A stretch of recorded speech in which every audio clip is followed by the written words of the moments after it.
July 24న Harihara వీరమల్లితో ప్రేక్షకుల ముందుకు రాబోతున్నారు పవర్ స్టార్ పవన్ కళ్యాణ్. గత 5 ఏళ్లుగా సెట్స్ పై ఉన్న ఈ పీరియాడికల్ ఫిలిం పై భారీ అంచనాలు ఉన్నాయి. ఇక ఈ సినిమా తర్వాత పవన్ కెరీర్ లోని మోస్ట్ అవైటెడ్ ఫిలిం గా ఓజీ రాబోతోంది. వీరమల్లు రిలీజ్ అయిన 2 నెలలకు ఓజీ వేట మొదలు కానుంది.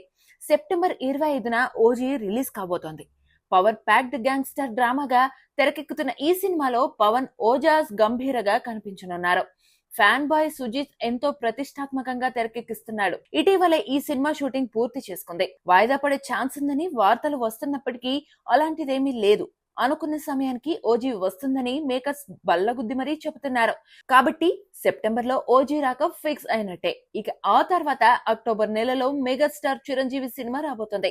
జగదేక వీరుడు, అతిలోక సుందరి, అంజీ సినిమాల తర్వాత చిరు చేస్తున్న సోషియో ఫ్యాంటసీ మూవీ విశ్వంభరపై భారీ అంచనాలున్నాయి. అయితే విఎఫ్ఎక్స్ వర్క్ కారణంగా ఈ సినిమా డిలే అవుతూ వస్తుంది. ఇప్పుడు ఈ సినిమా సీజీ వర్క్ ఫైనల్ స్టేజిలో ఉంది. త్వరలోనే ఈ సినిమా కొత్త రిలీజ్ డేట్ ప్రకటించబోతున్నారు. లేటెస్ట్ గా దర్శకుడు వశిష్ఠ 99% ఈ సినిమాను అక్టోబర్ లో రిలీజ్ చేసే ఛాన్స్ ఉందని తెలిపాడు. ప్రస్తుతానికి విశ్వంభరకు అక్టోబర్ స్లాట్స్ మాత్రమే ఖాళీగా ఉన్నాయి. కాబట్టి బ్యాక్ టు బ్యాక్ అభిమానులకు థియేటర్ లో మెగా బ్లాస్టింగ్ అని చెప్పాలి.